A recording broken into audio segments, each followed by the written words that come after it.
y'all, welcome and welcome back to my channel. It's me, Kia Simone, and we got to get into episode 3 of The Real Housewives of Potomac.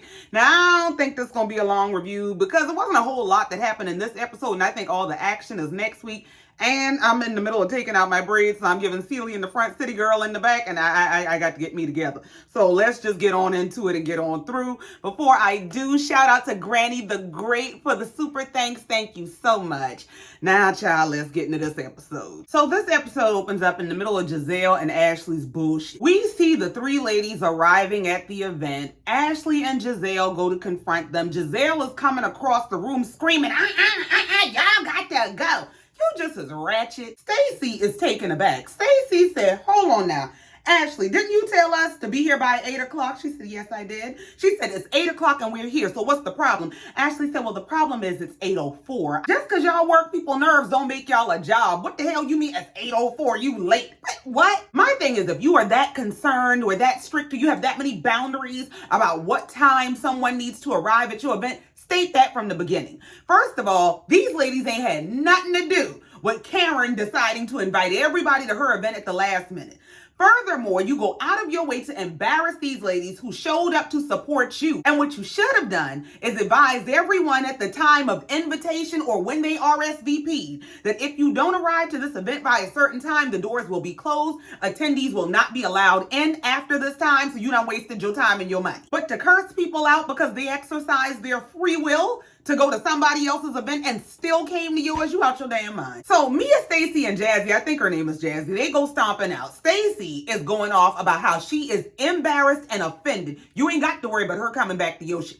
Mia is walking out the door, but this is tasteless. This is classless. I don't do tasteless and classless events. Use a damn lie. Well, Miss Jazzy gave Ashley a piece of her mind. She said, you told us to be here at 8 o'clock. We were here at 20:03. That's 8:03 military time. Now, you want to call security on us, embarrass us, and put us out because we 3 minutes behind your time? You done lost your mind. Now, Ashley is in the confessional saying how she feels like the real beef is between Karen and Gizelle. This really doesn't have anything to do with any of the other ladies. Well, you probably should have said that to them and not the producer and the camera and the confessional. Why wouldn't you say to Gizelle, listen, I know that this event is important to our brand. It's important to you. It's important to your cause about your father. But I think you have some misdirected anger. I really feel like what you're feeling is for Karen, but you're taking it out on our friends. Why wouldn't you say that? Gizelle is inside talking to her guests about, I should have never invited them. I'm not wrong at all. You are delusional as hell. And then Ashley and Gizelle are so tacky that after they put these people out, Ashley goes running after them to show them some invitation to their next event about, well, if y'all would like to RSVP for the event on June 1st, if you don't RSVP in hell, you call security on me like I'm a threat and then want to chase me down about, you want to come to the next event? I wouldn't come to a funeral for your goldfish. You better go, ma'am, leave me the fuck alone. They were not trying to hear Ashley's bullshit. Jazzy tried to close the damn door of the Sprinter on Ashley. Get your ass out the way. Child, they left and took one of the party guests with them. Vivian got in the van with them and caught her a ride home. This is some bullshit. So the next day, Stacy hosts all the ladies at her house so that they can try to regroup and have a conversation about how last night went, because that was some bullshit. Well, Jazzy gets there first, followed by Ashley. And when Ashley sits down, Stacy says to her, what a night. Ashley said, yeah, G&A had a great night. What? Jazzy said, well, we didn't have a good night because for us, G&A stood for gangsters and alcohol. Y'all came running up on us like y'all were gangsters with that liquid courage. Yeah, that's what it was for us. Jazzy starts trying to clear the air with Ashley by apologizing for closing their Sprinter door on Ashley. Ashley immediately goes into that Karen victim bullshit about, well, my arm is sore from you closing the door on it. Jazzy said, use a damn lie. Because I went home and reenacted it myself and verified that the door closes softly. So ain't nothing got your arm sore. This said, well, you didn't know that when you were closing the door on my arm, but we know you's a damn lie now. The point is, you're sitting here lying, feigning pain so that you can be the victim and you cannot be held accountable for how y'all treated your guests. As they're having this conversation, Karen shows up. Stacy goes to open the door for Karen. As she's greeting Karen, these heifers in the kitchen arguing. So when Karen walks in, she hollering, what the hell is going on? They're in there arguing because Ashley is talking about who closes the door on someone. You don't treat your guests like that. If hypocrite were a motherfucker.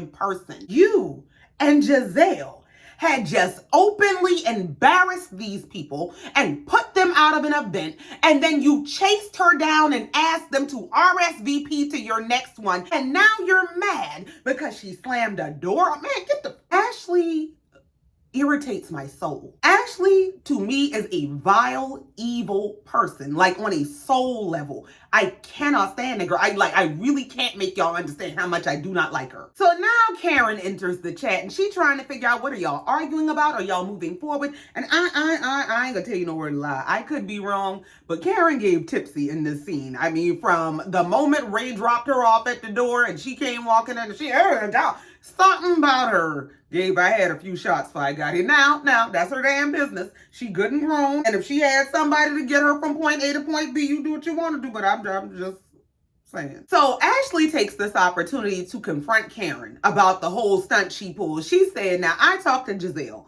Gizelle told me that you and her kicked it on Wednesday and y'all talked about this whole event. You told her that you had your award ceremony, but you also said you weren't going to invite the ladies. And then Thursday morning, after y'all had that whole conversation, you sent a group text out inviting all the ladies that had RSVP'd to our event to your event. Karen's answer is because this was a very prestigious moment in my life and I wanted the ladies to share in that. Ashley said, well, I find that to be very interesting, being that last week you couldn't even tell me what the award was for. Karen said, no, it's not that I couldn't tell you. I wouldn't tell you because I was at an inquisition of a birthday celebration. So Ashley starts telling Karen how she was deflecting from the questions at this birthday celebration. Karen said, I know you lying. I know you out your damn mind when you've been around here lying, denying, and deflecting for that damn husband of yours who been grabbing everybody's husband's asses. So now Karen is playing the victim about, I was in a situation where I could have died, Ashley said, or killed somebody else. Karen said, well, I am very grateful that no one else was hurt. But let's be clear. I knew when you gave me those 4 Uber receipts, Karen, I think you mean Uber gift cards. It's the drink talking. She said, when you gave me those 4 Uber receipts, I knew you were being shady. And I should have gave them back to your ass so you could catch an Uber to go get you a consultation about them human beings and acorns you got on your feet. What? Ashley said, are you talking about my bunions? Girl. Now Ashley is kicking her foot all up on Stacy's kitchen counter with her shoes on about, you talking about my bunions? I got 2 of them. So what? I couldn't have been Stacy because the next line she'd have heard is, if you don't get your bunions off my counter, you ain't gonna need no doctor for them. Now Ashley feelings hurt and she telling Karen, but you better hope you don't go to jail while you worrying about me and my damn bunions. Lord. So now everybody's taken aback that she would say that. I mean, now that is some rough shit to say. I ain't gonna lie. But Ashley said, you pushed me. You ain't gonna be talking about my bunions hurting my damn feelings and think I ain't gonna drag you for filth. Well, since dysfunction is their default, they wrap the argument up by blaming it all on Gizelle. This is all gonna come down to Gizelle needs to apologize. That's what's gonna fix all this. So we move on to Wendy's house, where Wendy is at home with her mom. Her mom is cooking for her family, which she says is their norm because her mama feels like if she don't cook for them, they won't eat. And she lets her mama know to be prepared to make a few more meals because I'm going out of town. I'm gonna be going to North Carolina with these ladies. Mia apparently set up a group trip where she invited all the ladies to go to North Carolina, and this is gonna happen on Wendy's birthday. So she's going to be celebrating her birthday with the ladies, and she's looking forward to this. But I got one question. How come the trips on the Housewives shows have gotten to be so local? Why are they always somewhere in the Carolinas? I don't understand. Now, I heard Mia say something about, she's from Charlotte, and that's why she wanted to bring them down to the Queen City and all that stuff. But what happened to all the international trips? Why are they always in Myrtle Beach and Charlotte? And well, is it the budget? What's going on? So Wendy goes on to announce to her mom that she recently heard from Eddie's father. Now, remember, Eddie's parents cut them off when Eddie married her because they don't with her and her family. So she said the man called to wish her, I think, a happy Mother's Day or a happy birthday coming up. Something he called to wish her, and there's more than he used to do. Her mom said, oh, that's wonderful. The tide is turning. Wendy said, yeah, well, in honor of the tide turning, I was thinking about inviting them to my 40th birthday party. And the mom looked at her for a second. She said, please do. I'm all for peace. You know me. Now, right on the heels of her saying that, Wendy brings up that the last time her mom saw Eddie's mom was, I think, at one of their kids' baptism. Wendy Wendy's mom starts explaining how at that event, she tried to approach Eddie's mom and give her a hug. But the lady was very standoffish. She would not hug her. She would not interact with her.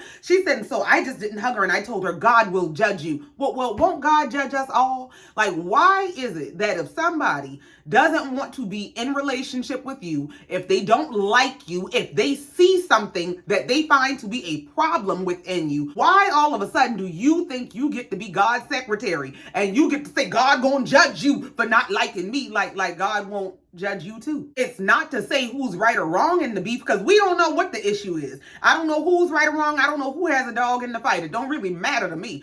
But God will judge you because she don't want to hug you? Like, what do you mean? I just find stuff like that to be highly, highly manipulative. When people start using God and religion to try to scare you into being submissive to them, like, if you think you got a hell to send me to, you can hold my hand and we can go together. And her mom goes on to prove exactly what I'm saying, because she said, but go ahead, invite them, because I've learned my lesson. I've learned not to go up to her and give her a hug, but if she comes up to me, I'm going to let her have it. Now, didn't you just say God gonna judge her for not wanting to hug you and interact with you? But you think you so above spiritual law that you can handle her any kind of way and God gonna have your back? Ma'am, please. So we move on and we get to Kiana's house where, she lives with her boyfriend, who they are building a house together. We see her mom come over. Her mom is beautiful. They look like they could be sisters.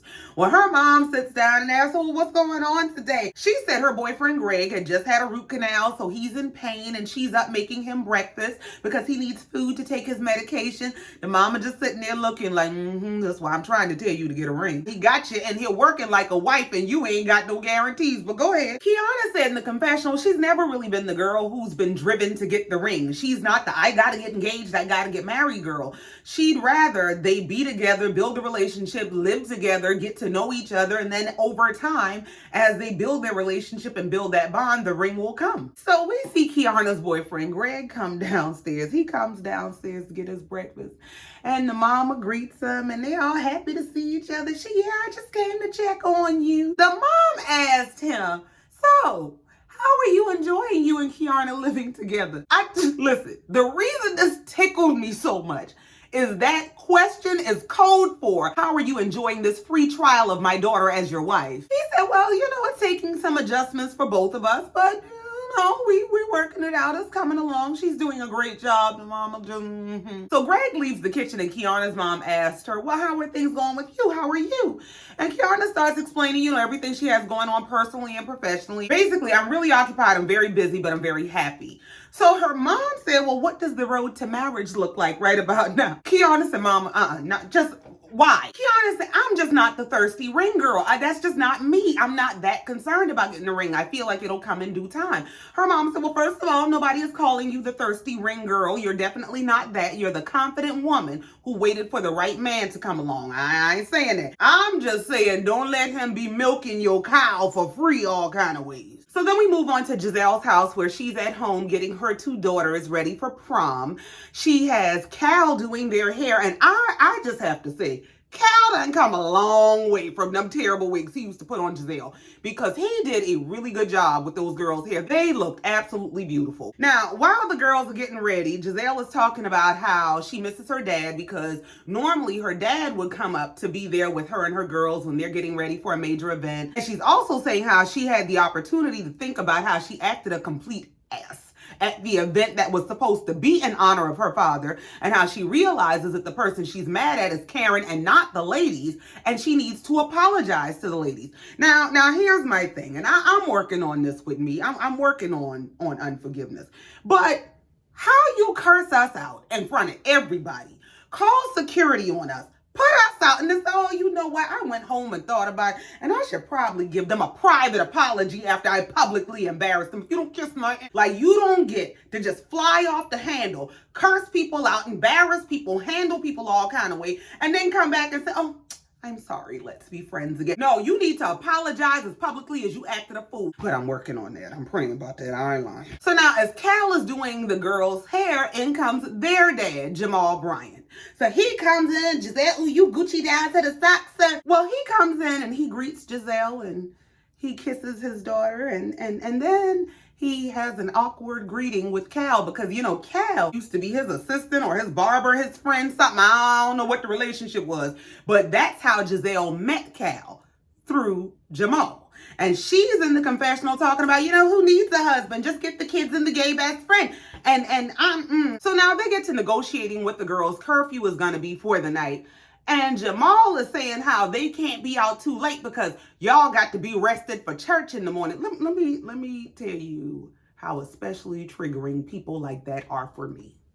I cannot stand them people who do any damn thing they big and bad enough to do. They will hold Satan's hand Monday through Saturday. And Sunday morning, don't none of it matter because they make sure to go to church. That shit gets under my skin. How do you have the audacity to sit up and talk like, yeah, y'all got to be in church? Like you so righteous. When you are out here scandal after scandal, baby after baby, affair after affair, when you can't walk upright yourself and y'all got to be rested for church, you then have the nerve to wonder why preachers' kids are so wild because they see you do any and everything you big and bad enough to do and then stand up in a pulpit like you ain't got no fear of God. Just, I'm sorry, I was triggered. But yeah, anyway, the girls come out. They're ready to go to their prom, and they are absolutely beautiful. They are gorgeous girls. Now, their parents a mess,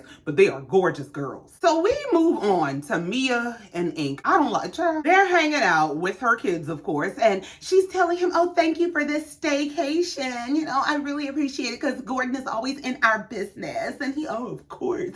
And she goes to explain that Gordon lives in the same building that she lives in. And so when Ink comes to town or wants to come see her, well, I don't know what the hell he be at, but when he wants to see her, they'll go get an Airbnb so they don't have to worry about Gordon popping up to her door about he want a cup of coffee. All y'all crazy. So while they're hanging out, Jacqueline and her kids show up. So Mia explains that the reason Jacqueline and her kids are there is because they were planning on celebrating Jacqueline's boyfriend's birthday. Now, Jacqueline comes in and sees Ink there, and she's surprised to see Ink for some reason. And Mia's, oh, you didn't know he was here? I don't know what kind of threesome y'all had planned. She said, no, I didn't know he was here, but it's a pleasant surprise. Well, you's a damn lie, because she is in the confessional telling us all their business about, yeah, y'all know Mia and Ink was together back in the day. But then after Mia broke it off with him and Mia wasn't available, he started trying to hit Mia. Lord. Now, honestly, I do kind of believe that because there's something about Ink that just does not scream integrity. It screams, I'm a little bit psycho, especially this whole thing with this, yeah, that child's something is wrong with all of them. But then I also wonder, did she already tell Mia this or is Mia finding out with us? Because Mia running around talking about how Ink don't play by her and no, this is not a shareable. Gordon was a shareable, but not Ink. And I'm trying to understand, did you know he was trying to be a shareable? Did you know? So then Jacqueline's boyfriend, Patrick, or whatever his name is, shows up and he comes through the door, he hugs Jacqueline, and then Mia hugs him, hey, PP. I saw, maybe everybody's sharing shit, I don't know. So they must have sent the kids upstairs somewhere because they're in the kitchen having their drinks, and Ink started getting suspicious. He want to know why Mia was calling Patrick PP, what that PP means. See, yeah, it's going to be real hard to have peace about that relationship because if they will cheat with you, they will cheat on you. And you will always have to have an extra eye out to make sure, yeah, she ain't on that PP. So the boyfriend explained that PP stands for parental partner, that's a name that Jacqueline calls him. And she's saying, well, you know, we're separated right now, but I call him that because we're working on parenting peacefully, but I also call him that because he has a big PP. I'm sorry. They have no class. They have no couth. You don't have any regard for what comes out of your mouth. And it's like you don't have a personality outside of sex. Like, so now Jacqueline and Mia go into the living room to talk and they leave Patrick and Ink in the kitchen. So Ink is telling Patrick how your girls look just like you. And he said, yeah, man, I tried to deny him, but I couldn't do that. And so he asked Ink, do you have kids? Now, at the moment that he's asking Ink, do you have kids? Mia's son comes walking in the living room. And Ink said, that's my child right there. You know what? This here is problematic as fuck. You are so self-centered and selfish that you don't have any regard for this child. I don't care if you do believe that that's your child. Go through a legal process. Don't get your ignorant ass on TV. I'm like, yeah, I think that's my child. For the child to have to find this out, for the child to be confused. Y'all just don't give a what y'all do, especially when it comes to children, and that shit grinds my gears. So now somehow their conversation always turns to Gordon. Y'all don't have nothing else to talk about. They're sitting around as a group talking about what Mia's dealing with Gordon, about how Gordon will show up to her door about he got a hangnail that he need clipped, he left his coffee cup and all kind of shit. And Patrick speaks up to say, well, you got to give him some grace because you know what he's going through in terms of his diagnosis. So he kind of can't help it all the time. But I don't think she gives a damn. She didn't marry him for richer, for poor, for better or worse, in sickness and in health till death do us part. She married him for richer. That's it. So we move on and we see Stacy go to the gym with her guy friend, the one she's dating but not sleeping with. Well, they're working out together and they get to the point in their workout where they're using the medicine ball and they're throwing it on the ground. And she asked something about why they got to give us the big balls. And the man said, because that's what every black man wants. It. She said, well, speaking of balls, he said, I'm not going to sleep with you. I'm going to just tell you like that. Damn. She said, well, you ain't got to say it like that. I mean, you could just tell me what I want to hear. You could tell me how much you want to sleep with. I mean, come on. She said, just tell me on a scale of 1 to 10, how much do you want to sleep with me? He said, on a scale of 1 to 10, the letter K. She said, what does that mean? He said, it means 0. What? Well, when she told production that, he just wants to wait until marriage, they said, are you going to wait that long? She said, he's worth the wait. I just hope we're not 70 trying to do. Yeah, this man, I don't know that he likes you like that. Child production asked the lady, is he a virgin? She said, no, he's had intimacy with other partners, but he doesn't want to sleep with a woman unless she's his wife. So my assumption, and my assumption could be wrong, is it's one of 3 things. Now, the first thought I had based on the language that she was choosing to use when she says he has had other intimate partners in the past, but he doesn't want to be intimate with a woman unless she is his wife. The first thought I had is, well, does he prefer something else? Like, is he that guy that's going through the midlife religious crisis where he thinks there's something wrong with who he is or how he is because of a religious doctrine? Or is it 2, that he just don't like you like that? Like, they met on this job. She's more interested in him than he is in her. And you're kind of pushing up on me, but I don't really want to hurt your feelings. I'm just not interested in you like that. Well, I mean, it couldn't be I don't want to hurt your feelings because I'm not sleeping with you. It's kind of rough. Or the last thought I had is that maybe it's because she's still legally married and he don't want to be mixed up in none of that. Like, I don't want no problem. I don't want no smoke with God because I done laid up with this married woman. Like, it could be that. I don't know. But something about this is not right. So now I'm really confused because after this man basically told her, unhand me, she turns around and said, well, how are you handling your divorce? She said, what do you mean, how am I handling my divorce? He said, I mean, like, how is it coming along? How are negotiations? What are you working on with it? Like, how is it going? So when she answered him about where she is and how she's handling her divorce, all she said is, it's a lot. And he said, you know what? You ain't fooling nobody. You act what? I'm confused as hell now because a second ago, I ain't sleep with you. I don't touch me like that. And now, when you're asking her about her, yeah, you think you fooling somebody. You full of shit. I know what you got going on over there. You still sleeping with your baby dad. She said, no, it's just that when I'm with you, I want to be with you. I don't want to talk about heavy stuff. I just want to have a good time. He said, yeah, you don't want to talk about heavy stuff, but you want to lift heavy stuff. I said, okay, well, maybe it's answer number 3. Maybe he think yo ass running around here claiming you getting a divorce, but I don't know what's going on between you and that man in that house, and now you coming trying to ride my ride, and you ain't getting no access. So she explains to him, you know where I'm at with it. I'm at a place where I'm trying to separate a life that I've shared for 20 years with someone. And she goes on to explain in the confessional that she and her husband are very well known in the community, that she serves on a number of boards, and so she is walking a tightrope with her new best friend. Well, her new best friend said he understands that, he respects that she got to move like she got to move, but he got to move like he got to move. He said, I have to do things decent and in order. They have to be done right. right. They have to be done a certain way. And I ain't gonna let you have me mixed up in all kind of drama and sin. But all right. So we move on to Mia, who is at home with Ink and her kids. She's in the kitchen baking cookies, but this ain't the kitchen we've seen her in before. She said this is the 4th place that she has moved to in the last 4 years. And all right. Ink decides to catch up with Mia about what's going on with the girls, and he asked about their upcoming girls trip.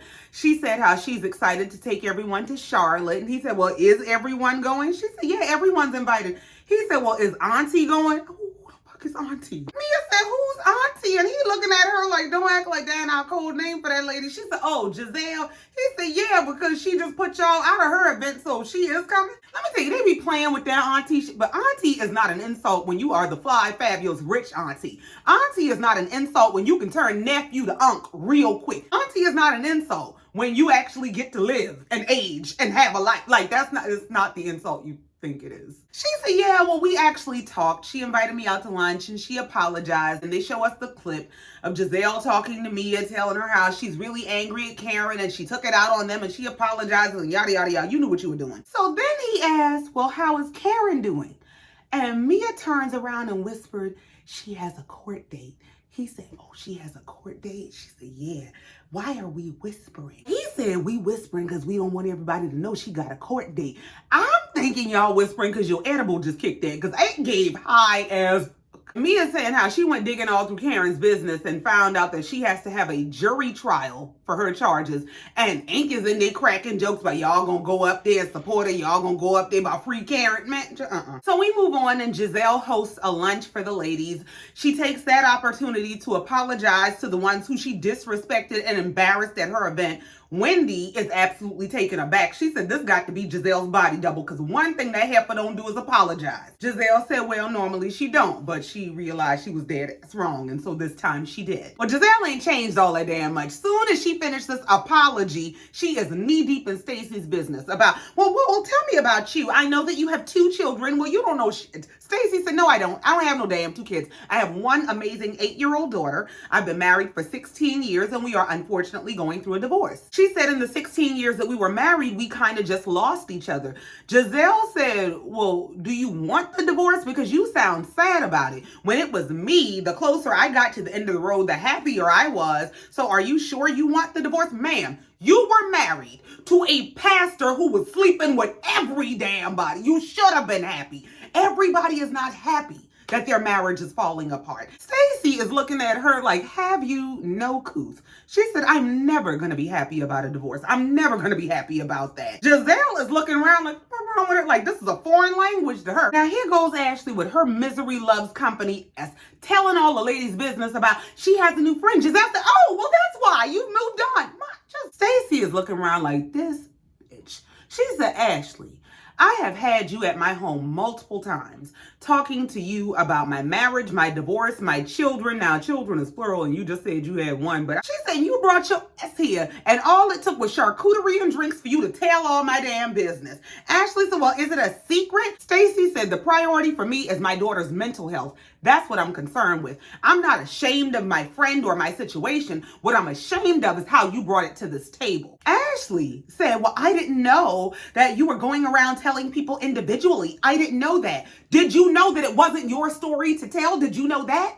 Did you know that you don't tell your own business, but you tell everybody else's? Did you know that? Did you know you have absolutely no class and no upbringing? Did you know that? Ashley is the worst kind of person. She literally is the kind of person who will sit in your face and smile and, oh, what's going on? Oh, tell me everything. Only so that she can collect dirt to either spread around the group or throw back in your face. Stacy said in the confessional that Ashley is just not who she thought she was. Well, now that she has shown you who she is, please believe her, because I'm telling you, ain't nothing gonna change. So we move on and we see all the ladies flying to North Carolina. They land in North Carolina and they're all headed to wherever they're going to stay.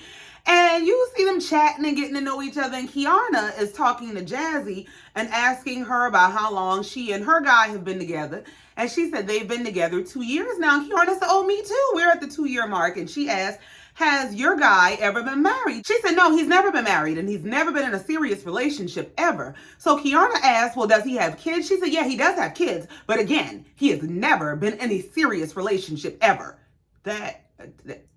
Is that supposed to be a flex? I'm confused. Did the baby come from a fling? Like what? I don't know that that's the best representation of him, to say that he out here making babies and ain't never been in a serious relationship. I don't. And then the episode ends with Mia and Karen catching up, and Mia's asking Karen how she's doing and what's going on with her case. Karen is saying that her back is against the wall and it's a legal situation, so she can't really talk about it, and she's tired of explaining that. Mia said, but Karen, it's on the internet. Karen said, then go read it. Mia said, I did. That's why I'm checking on you. Karen said, right now, I'm just focused on taking care of Karen because I'm always soldiering for and taking care of somebody else in my family. And it was just that kind of a moment where everything just kind of, came crashing together. I mean crashing together. Oh, Lord. Karen said, I already told you I can't talk about that because I don't want to incriminate myself. I said, I know that's right. If I'm halfway to jail, you wouldn't send me the rest of the way. Mia said in the confessional, I'm not trying to chastise Karen as much as I'm trying to be there for her. But the first step is that you have to admit and acknowledge what you've done. And she hasn't even done that. Well, I think the problem is y'all want her to admit and acknowledge on TV while she has an open pending case. And those people can use that against her. And she's trying to do everything in her power to stay up out them people jail. That's what I think the problem is. But child, this is just the tip of the iceberg. This is just the beginning. Next week, they're going to be knee deep in Karen's business, pulling up the charges, cursing each other out, crying and carrying on about the fights they done had. It's going to be a mess. But that's it. That's all. And I ain't got no more. Thank you so much for coming down here listening to me and letting me get this off my chest. Please be sure to like, share, comment, and subscribe if you've not already. And in the meantime, until next time, just like every time, I love you and I mean it. Bye.